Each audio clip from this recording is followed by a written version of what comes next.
boa noite. Começa agora o Jornal da Justiça desta quinta-feira, 22 de dezembro. Conselho Nacional de Justiça cria grupo de trabalho para atuar na redução de mortes em operações policiais. A decisão atende à determinação do Supremo Tribunal Federal. Esse é um dos destaques da edição de hoje e você vai ver também. A plataforma de dados intitulada GeoRadar. O novo sistema vai auxiliar o Ministério Público Federal em investigações, principalmente nas áreas de meio ambiente e povos indígenas. Juízes vão ter ajuda da inteligência artificial para análise de processos de feminicídio.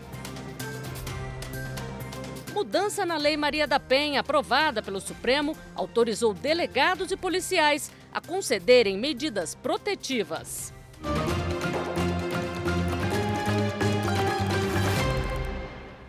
Um grupo de trabalho criado pelo Conselho Nacional de Justiça vai atuar no apoio à redução da letalidade em operações policiais. A decisão atende a uma determinação do Supremo Tribunal Federal. A portaria do CNJ, assinada pela presidente ministra Rosa Weber, estabelece que o grupo terá 30 integrantes e será formado por magistrados, defensores públicos, membros do Ministério Público, especialistas em segurança, antropólogos e membros de universidades e de entidades públicas e privadas da esfera de direitos humanos. O grupo de trabalho deverá estudar e estabelecer novas diretrizes voltadas à segurança pública para reduzir os índices de letalidade em operações policiais. A meta é atingir parâmetros estabelecidos internacionalmente e assim chegar a 70% de redução. O grupo terá prazo de 30 dias corridos a contar de sua instalação para fazer uma avaliação detalhada sobre o plano de redução de letalidade policial apresentado pelo Estado do Rio de Janeiro.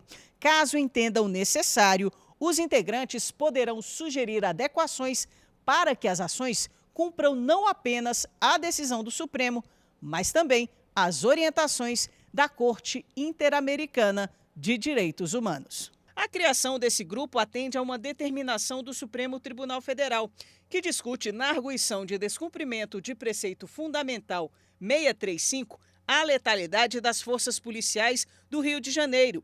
O STF também determinou que o Estado preste esclarecimentos sobre as medidas concretas que vem implementando para cumprir o plano de redução de letalidade policial e questiona o Ministério Público do Estado sobre o que a instituição tem feito para fiscalizar esse cumprimento. Além dessas medidas, o STF também determinou que o Estado do Rio de Janeiro apresente, a partir do dia 24 de dezembro, cronograma para a instalação e funcionamento de câmeras de áudio e vídeo em fardas e viaturas dos batalhões especiais de polícia, assim como nas unidades da PM com maior índice de letalidade policial. As medidas cautelares deliberadas pelo Supremo no julgamento da DPF 635 determinam que os agentes de segurança e profissionais de saúde sejam orientados a preservar todos os vestígios de crimes cometidos nas operações policiais importantes para a investigação. Também devem documentar, por meio de fotografias, as provas periciais produzidas em investigações de crimes contra a vida. Além disso, há uma determinação para restrição no uso de helicópteros em operações policiais, com exceção para os casos de estrita necessidade, comprovada por meio de produção de relatório. A medida aprovada pelo STF também traz diretrizes específicas para a realização de operações policiais em locais próximos a creches, escolas, hospitais e postos de saúde e acrescenta que, em caso de suspeita de envolvimento de agentes dos órgãos de segurança pública na prática da infração penal, a investigação será atribuída ao Ministério Público, que deve seguir o protocolo de Minnesota. Servidores públicos municipais, estaduais e federais responsáveis por pessoa com deficiência têm direito à jornada reduzida. A decisão do Supremo Tribunal Federal foi por unanimidade. Vamos falar ao vivo com o repórter Renato Rosa, que tem as informações. Boa noite, Renato. Boa noite, Flávia. Boa noite a todos. A decisão foi tomada no plenário virtual, no julgamento de um recurso extraordinário com repercussão geral, reconhecida pelo Supremo, apresentado por uma servidora do Estado de São Paulo contra a decisão do TJ paulista, que havia negado a ela o direito de ter a jornada de trabalho reduzida em 50%, para que pudesse cuidar da filha, que é autista. A corte seguiu por unanimidade o voto do relator do processo, o ministro Ricardo Lewandowski. Ele explicou que a controvérsia central do recurso extraordinário era saber se os servidores estaduais e municipais com filhos com deficiência têm direito à redução de 30% a 50% da jornada, como ocorre com o funcionalismo federal, que tem isso garantido no Estatuto. De acordo com o relator, mesmo que não haja legislação local específica nesse sentido, é plenamente legítima a aplicação da lei federal. Voltamos ao estúdio. Obrigada, Renato. Boa noite. E a fixação de idade de aposentadoria compulsória antes de lei nacional é inconstitucional. O Supremo invalidou o dispositivo da Constituição de Alagoas que regulamentava a matéria. Veja como foi a decisão da Corte no plenário virtual com a consultora jurídica da TV Justiça, Gisele Reis. A legislação estadual ampliou de 70 para 75 anos o limite de idade da aposentadoria compulsória dos magistrados locais e de vários servidores públicos do estado de Alagoas. De acordo com a legislação, os desembargadores e juízes de direito do Tribunal de Justiça do Estado deveriam obrigatoriamente se aposentar aos 75 anos de idade, enquanto não fosse editada a Lei Complementar Nacional sobre o assunto. Esta previsão foi questionada pela Associação dos Magistrados Brasileiros. A entidade alegou no STF que a idade máxima para a aposentadoria não pode ser alterada por qualquer estado da federação. No plenário virtual, a maioria dos ministros entendeu que apenas lei complementar de caráter nacional é que poderia disciplinar a matéria. A regra local violou a Constituição Federal ao dar um tratamento diferenciado aos juízes do estado de Alagoas, sem que houvesse previsão constitucional para isso. Para dar segurança jurídica, a declaração de inconstitucionalidade da legislação local deve produzir efeito somente a partir de novembro deste ano. As decisões judiciais que foram proferidas anteriormente, com base na lei estadual, permanecem válidas. A ouvidoria do Tribunal Superior Eleitoral registrou aumento nos atendimentos de quase 15% na quantidade de demandas em outubro, mês das eleições, na comparação com o mês anterior, setembro. Confira os números. A maioria dos chamados 8.662 foi pela internet, o que corresponde a 62,75% do total. Em comparação a novembro de 2020, mês de eleições municipais, o aumento foi de 13,4%. Naquelas eleições, foram recebidas 13.368 demandas. Mais da metade das demandas de outubro deste ano, 52,7%, são sobre pedidos de informação. Daqui a pouco, por determinação da Justiça, a Polícia Federal faz a operação de combate ao tráfico interestadual de drogas. Continue com a gente.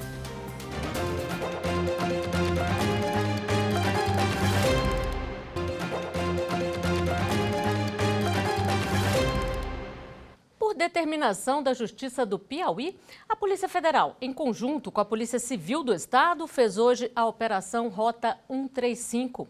O objetivo é combater o tráfico interestadual de drogas. Os policiais federais cumpriram 4 mandados de prisão preventiva e 11 de busca e apreensão expedidos pela Justiça Estadual do Piauí nos estados do Piauí, São Paulo, Mato Grosso do Sul, Bahia e Pernambuco. A investigação começou no início deste ano e teve como objetivo desarticular grupo criminoso especializado no tráfico interestadual de drogas e lavagem de dinheiro, que atuava principalmente no tráfico de drogas da região sudeste para o Piauí. foi identificado um grupo logístico responsável pelo transporte e armazenamento de entorpecentes que resultou na apreensão em flagrante de 2 cargas ilícitas de maconha. Os policiais identificaram pessoas e empresas utilizadas para movimentar os valores ilícitos, além de ocultar e dissimular o patrimônio obtido com o tráfico. Foram bloqueados cerca de 5 milhões de reais e houve o sequestro de bens móveis e imóveis dos investigados. Os presos serão encaminhados para as superintendências da Polícia Federal nos estados e vão responder pelos crimes de tráfico de drogas, associação para o tráfico e lavagem de dinheiro. Ministro do Superior Tribunal de Justiça mantém prisão preventiva de policial rodoviário acusado de matar Genivaldo de Jesus Santos em Sergipe. Ele morreu asfixiado ao ser colocado no porta-malas do carro da polícia. O ministro do STJ, Rogério Schetti Cruz, indeferiu o habeas corpus impetrado contra a prisão preventiva de um dos policiais rodoviários federais acusados de matar Genivaldo de Jesus Santos em um município do estado de Sergipe, no caso que ficou conhecido como a Câmara de Gás Improvisada. Segundo a denúncia oferecida pelo Ministério Público Federal, Genivaldo morreu asfixiado pelo uso combinado de spray de pimenta e granada de gás lacrimogênio lançados no interior do compartimento de presos da viatura. Os 3 policiais que conduziram a abordagem foram denunciados pelos crimes de tortura, abuso de autoridade e homicídio qualificado. A prisão preventiva foi efetuada em outubro. Em habeas corpus no Tribunal Regional Federal da 5ª Região, a defesa de um dos agentes pediu que a prisão fosse substituída por outras medidas cautelares, mas a liminar foi negada. Sem ter havido ainda o julgamento de mérito do pedido, a defesa ajuizou novo habeas corpus aqui no STJ. Segundo o ministro Rogério Schetti Cruz, relator do pedido, o decreto de prisão preventiva contém razões suficientes para justificar a medida. O ministro destacou 3 fatos indicativos da gravidade da conduta dos policiais. Eles foram avisados por populares de que Genivaldo tinha problemas mentais. A vítima não demonstrou nenhuma resistência durante a abordagem. E o uso de força e de equipamentos como a granada de gás e o spray de pimenta teria contrariado as normas do Ministério da Justiça e as instruções técnicas. Além disso, o ministro ressaltou também que o decreto de prisão preventiva menciona a existência de indícios de reiteração criminosa específica, já que 2 dos 3 policiais envolvidos foram indiciados por abordagem violenta em outro caso. Natal chegando, tempo de solidariedade, de reflexão e principalmente de apoio aos que precisam de ajuda. Foi pensando nisso que uma ação da Advocacia Geral da União decidiu levar mais alegria ao Natal de centenas de crianças. Uma van da Advocacia Geral da União, cheia de solidariedade e amor, fez um caminho diferente nesta semana. O destino? Ceilândia, uma região administrativa do Distrito Federal, localizada a 25 quilômetros do centro de Brasília. Isso porque é lá que funciona o Instituto do Carinho, uma organização não governamental mantida com doações que acolhe crianças com síndromes raras com idades entre 0 a 17 anos. No mesmo local, também funciona o projeto Bezerra de Menezes, que atende crianças com idades entre 0 a 10 anos que são encaminhadas pela Vara da Infância. O local foi escolhido para receber as doações dos mais de 200 brinquedos e cestas básicas arrecadadas na campanha Natal Luz AGU 2022 da Advocacia Geral da União, que contou com a participação de membros e servidores do órgão. Esse ano superaram as nossas expectativas no sentido de arrecadação. De brinquedos arrecadamos 250, fora materiais de limpeza e também de higiene pessoal. Escolhemos esse instituto em virtude da parceria que já tínhamos no ano passado. Há mais de uma década, a AGU mantém a tradição de reunir, no final do ano, doações arrecadadas dentro do órgão para fazer o Natal de crianças carentes muito mais feliz. É uma gratificação, enorme, porque a gente consegue ver no olhinho deles a felicidade de receber cada presente desse. É muito importante, isso que a AGU está fazendo hoje por nós, porque nós dependemos exclusivamente de doações para poder manter o nosso projeto. No próximo bloco, juízes vão ter ajuda da inteligência artificial para análise de processos de feminicídio. Eu volto já.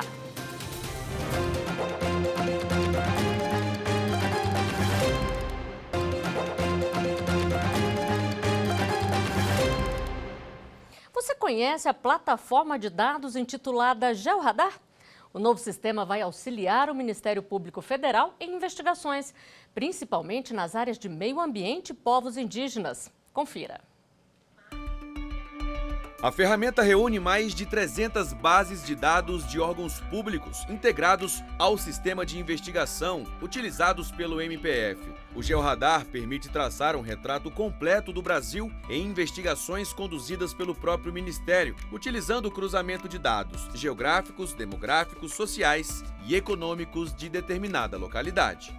O Georradar nos ajudará a tomar decisões baseadas em dados georreferenciados, de modo mais otimizado e célere, sobretudo no tocante às questões de proteção do meio ambiente e das comunidades tradicionais. O sistema é integrado à plataforma Big Data da Secretaria de Perícia, Pesquisa e Análise do MPF, usado para a gestão de investigações complexas, como foi a Lava Jato. A integração possibilita ao servidor do Ministério uma visão espacial e georreferenciada dos dados coletados na apuração, como, por exemplo, a localização e o trânsito de um investigado, o mapeamento de infrações e crimes ambientais ou a identificação de rotas de tráfico de animais silvestres, por exemplo.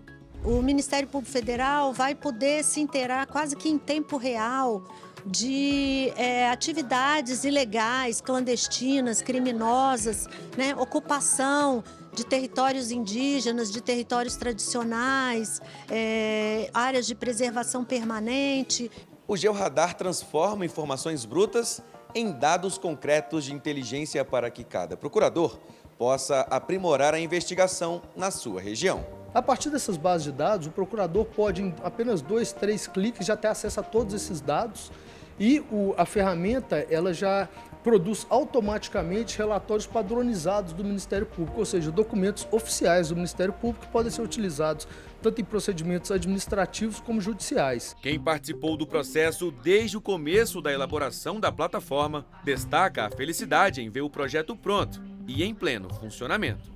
Fazer parte dessa equipe, fazer parte desse projeto é muito gratificante, né, de ver o esforço e o feedback também dos alunos nas capacitações. Assim, cara, era tudo que eu queria, agregar todas essa infinidade de informações em um único lugar, tanto as integrações que a gente tem com o Georradar, as integrações com o sistema pericial, as integrações com o Único. Então, assim, é uma ferramenta que, de fato, ela vem com essa proposta de não ser a mais importante, mas ser uma das mais importantes de trabalho dentro do MPF, de representatividade, né? O ciclo de capacitação voltado ao Georradar já começou. A intenção é auxiliar membros e servidores do MPF na utilização da ferramenta. Esse projeto, além de ser o primeiro com o MPF, ele traz essa ligação à realização dos direitos humanos, né, para os povos indígenas, comunidades tradicionais, que muitas vezes não têm título ou são ameaçadas hoje em dia, né, no campo, especialmente na Amazônia, no Cerrado. O MPF ele é o ator central para a defesa dos direitos humanos deles. Uma ferramenta que usa inteligência artificial será aplicada para auxiliar juízes que lidam com casos de feminicídio. Desenvolvida pelo Conselho Nacional de Justiça em parceria com o Programa das Nações Unidas para o Desenvolvimento, o modelo deve ser implantado no ano que vem como projeto piloto pelo Tribunal de Justiça do Ceará. O modelo de inteligência artificial vai facilitar a busca por termos importantes nos processos para análise de gênero. Com a identificação, a ferramenta vai apresentar informações para auxiliar os usuários do sistema, entre eles magistrados e magistradas, a compreender se o caso pode ser qualificado como feminicídio, ou seja, se o crime foi cometido em razão de violência doméstica e familiar, menosprezo ou discriminação à condição de mulher. O sistema é resultado de uma parceria do Conselho Nacional de Justiça com o PNUD, Programa de Nações Unidas para o Desenvolvimento. O modelo será implantado no ano que vem como projeto piloto pelo Tribunal de Justiça do Ceará. Um passo importante para facilitar o acesso do Poder Judiciário à legislação e à literatura sobre a perspectiva de gênero, que pode estar presente nesses crimes. Segundo o Fórum Brasileiro de Segurança Pública, somente neste ano, 699 mulheres foram vítimas de feminicídio entre janeiro e junho, uma média de 4 mortes por dia. O número de feminicídios aumentou 3,2% no primeiro semestre de 2022 em relação ao mesmo período de 2021. Foram registrados 29.285 estupros de meninas e mulheres no período. De cada 4 vítimas, 3 eram vulneráveis. Aumento foi de 12,5% na comparação com 2021. O projeto piloto do CNJ, além de auxiliar na classificação dos crimes de gênero, vai identificar a responsabilização dos assassinos. O conteúdo da ferramenta foi produzido por especialistas em violência de gênero. Na retrospectiva de hoje, vamos voltar ao mês de março deste ano, quando, por unanimidade, o Supremo Tribunal Federal validou mudança na Lei Maria da Penha, que autoriza delegados e policiais a concederem medidas protetivas. Veja como foi.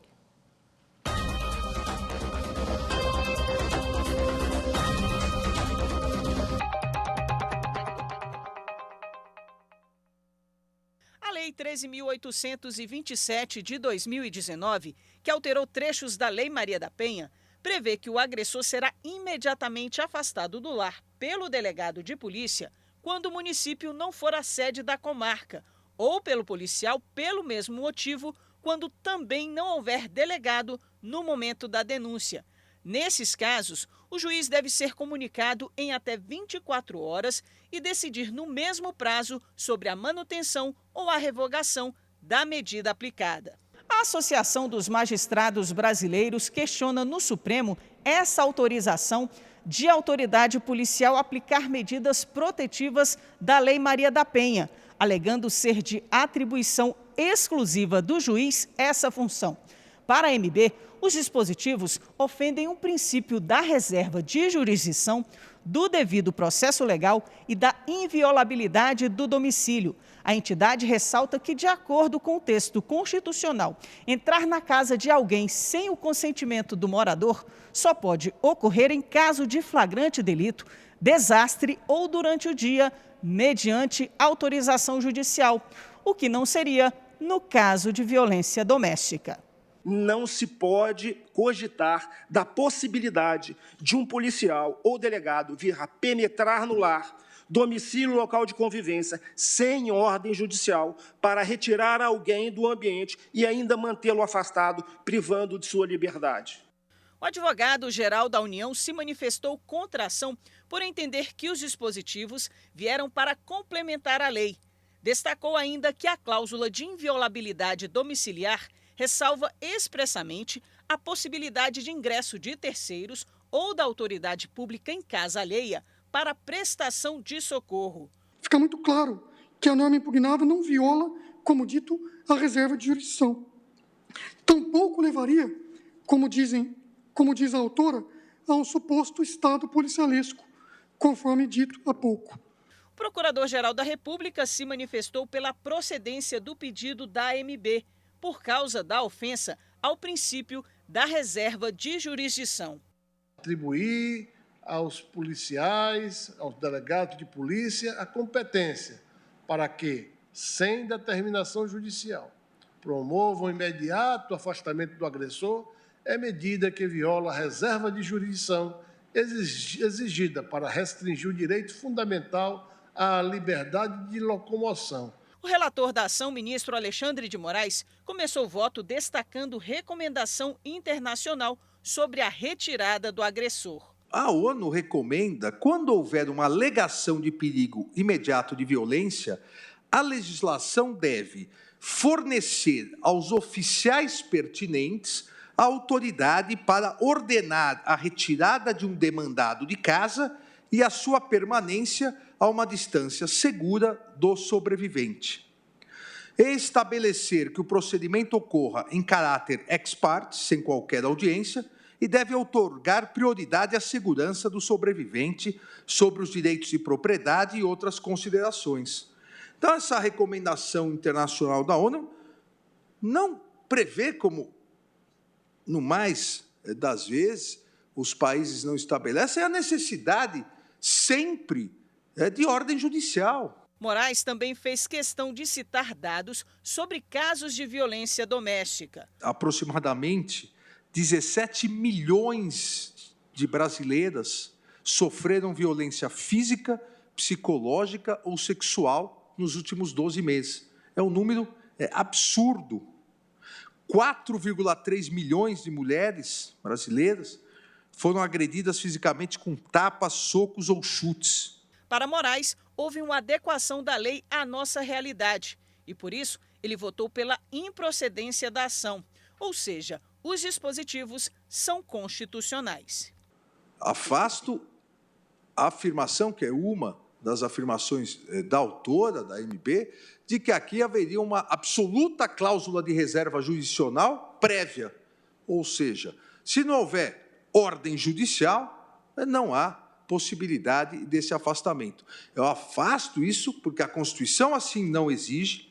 A Constituição, no artigo 226, parágrafo 8º, exige que o Estado assegure assistência à família na pessoa de cada um dos que a integram, criando mecanismos para coibir a violência no âmbito de suas relações.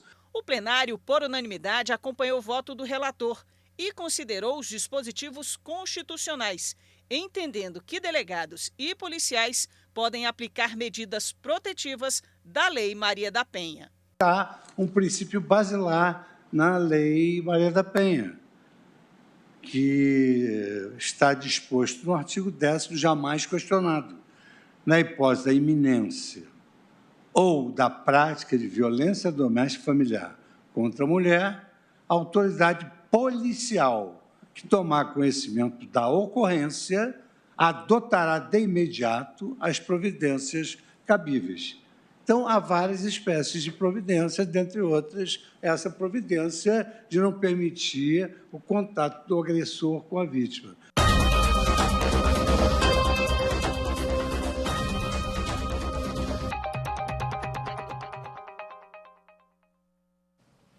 E uma última notícia: aeronautas e companhias aéreas devem fechar um acordo nas próximas horas para dar fim à greve da categoria. As negociações entre o Sindicato Nacional dos Aeronautas e o Sindicato Nacional das Empresas Aeroviárias foram conduzidas pelo vice-presidente do TST, ministro Aloísio Correia da Veiga, nesta quinta-feira, por meio de videoconferência. A greve da categoria, que abrange pilotos e comissários de voo, começou na última segunda-feira. A proposta da vice-presidência do tribunal, apresentada no início da semana, foi para a imediata suspensão da greve. Uma liminar determinava a manutenção de 90% de atividade. E esta edição do Jornal da Justiça fica por aqui. Obrigada pela companhia, uma boa noite para você.